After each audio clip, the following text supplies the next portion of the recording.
حضرت موسیٰ علیہ السلام اللہ تعالیٰ کے بہت ہی نیک اور برگزیدہ بندے تھے۔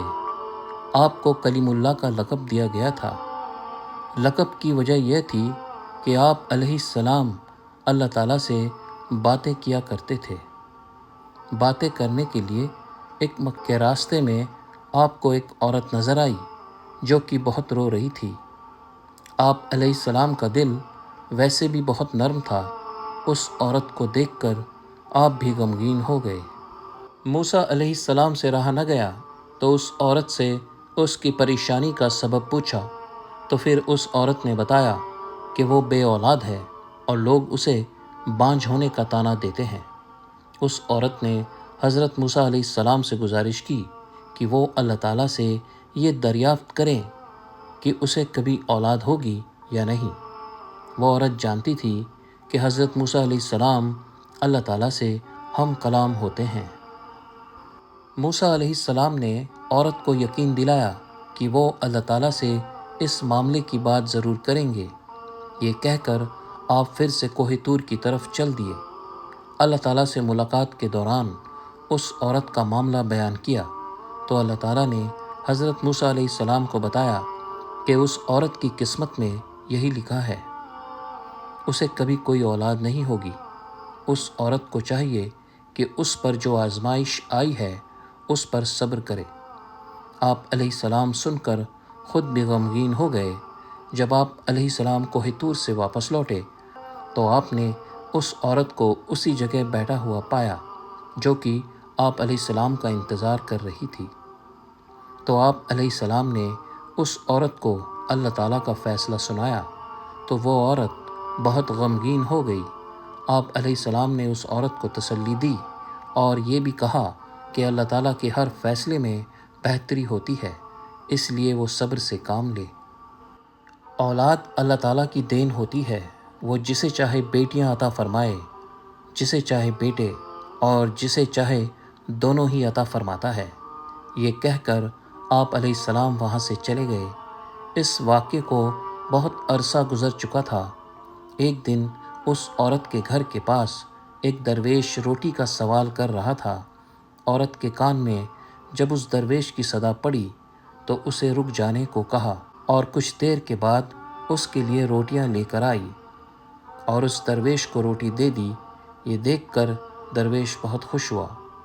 درویش نے اس عورت کو اولاد ہونے کی دعا دی اور اللہ تعالیٰ نے اس درویش کی دعا قبول کر لی، اور پھر اللہ تعالیٰ نے اس عورت کو اولاد کی نعمت سے نواز دیا۔ اس بات کی خبر جب حضرت موسیٰ علیہ السلام تک پہنچی تو وہ بہت حیران ہوئے، کیونکہ اللہ تعالیٰ نے تو انہیں بتایا تھا کہ اس عورت کی قسمت میں اولاد کا نہ ہونا لکھا ہے، تو یہ کیسے ممکن ہوا کہ اسے اولاد ہو گئی۔ موسیٰ علیہ السلام دوبارہ کوہ طور پر گئے اور اس عورت کے معاملے کے بارے میں اللہ تعالیٰ سے پوچھا کہ میں نے آپ سے پوچھا تھا کہ اس عورت کو اولاد ہوگی یا نہیں، تو آپ نے فرمایا تھا کہ اولاد اس کے مقدر میں نہیں ہے، تو یہ کیسے ممکن ہوا کہ اسے اولاد ہو گئی۔ تو اللہ تعالیٰ نے آپ علیہ السلام کے سامنے ایک شرط رکھی اور اللہ تعالیٰ نے آپ علیہ السلام کو انسان کا گوشت لانے کو کہا۔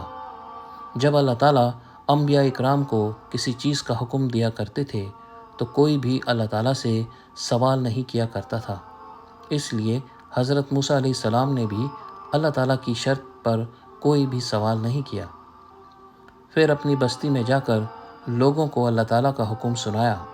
بستی والوں کو اللہ تعالیٰ کا یہ حکم بہت ہی عجیب لگا اور سب کے دل میں یہ خوف بیٹھ گیا کہ یہاں خون نہ بہنے لگے۔ جب کوئی بھی اپنا گوشت دینے سے راضی نہ ہوا تو حضرت موسیٰ علیہ السلام خالی پلیٹ لے کر اللہ تعالیٰ کے پاس کوہ طور پر واپس جانے لگے۔ موسیٰ علیہ السلام راستے میں ہی تھے کہ انہیں راستے میں ایک درویش بیٹھا ہوا ملا۔ درویش کی آنکھیں بند تھیں اور چہرہ آسمان کی طرف اٹھا ہوا تھا۔ درویش کی زبان پر بس اللہ اللہ کا نام تھا۔ حضرت موسیٰ علیہ السلام اس درویش کے پاس گئے اور اسے اللہ تعالیٰ کا حکم سنایا۔ تو درویش نے اپنی آنکھیں کھول کر حضرت موسیٰ علیہ السلام کی طرف دیکھا اور بنا کوئی سوال کیے اپنا بازو آپ علیہ السلام کی طرف کر دیا اور کہا کہ میں حاضر ہوں۔ اس درویش نے حضرت موسیٰ علیہ السلام سے چھری لی اور اپنے بازو کا گوشت کاٹ کر پلیٹ میں رکھ دیا۔ یہ دیکھ کر حضرت موسیٰ علیہ السلام بہت خوش ہوئے۔ پھر آپ علیہ السلام اس درویش کا گوشت لے کر اپنی منزل کی طرف روانہ ہو گئے۔ آپ علیہ السلام ابھی کچھ دور ہی گئے تھے کہ اس درویش نے آپ کو پھر سے پکارا اور کہا کہ ہو سکتا ہے اللہ تعالیٰ نے گردن کا گوشت مانگا ہو، اور پھر اس نے اپنی گردن سے گوشت کاٹ کر آپ علیہ السلام کی پلیٹ میں ڈال دیا۔ حضرت موسیٰ علیہ السلام نے پھر سے کوہ طور کی طرف اپنے قدم بڑھا دیے۔ اس درویش نے آپ کو پھر سے روک لیا اور کہا کہ ہو سکتا ہے اللہ تعالیٰ نے سینے کا گوشت مانگا ہو، اور پھر اس نے اپنے سینے کا گوشت کاٹ کر پلیٹ میں رکھ دیا۔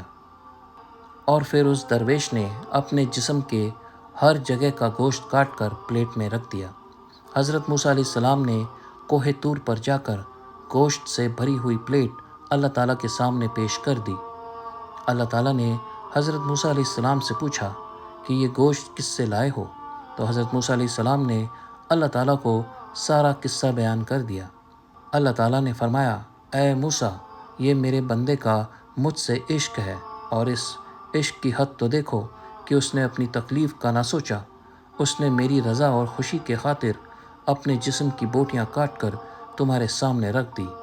اے موسیٰ، اب مجھے تم خود بتاؤ، جو میرا بندہ میرے عشق میں خود سے بھی بے پرواہ ہے، اس سے کوئی سوال کرے تو وہ مجھ سے دعا مانگے تو میں اس کی دعا کیسے قبول نہ کروں؟ اے موسیٰ، یہ میرا وہی بندہ ہے جس نے مجھ سے اس عورت کے حوالے سے سوال کیا تھا۔ میرے اس نیک بندے نے ہی اس عورت کے لیے اولاد کی دعا کی تھی، تو بھلا میں کیسے اس کی حاجات پوری نہ کرتا؟ بس یہی وجہ ہے کہ میں نے اس کی قسمت میں لکھے کو پلٹ دیا۔ جو بندہ میری خاطر اپنے آپ کو قربان کرنے کے لیے راضی ہو جاتا ہے، میں ان کی بات کو کیسے رد کر سکتا ہوں؟ موسیٰ علیہ السلام اللہ تعالیٰ کی یہ بات سن کر بہت حیران اور خوش ہوئے۔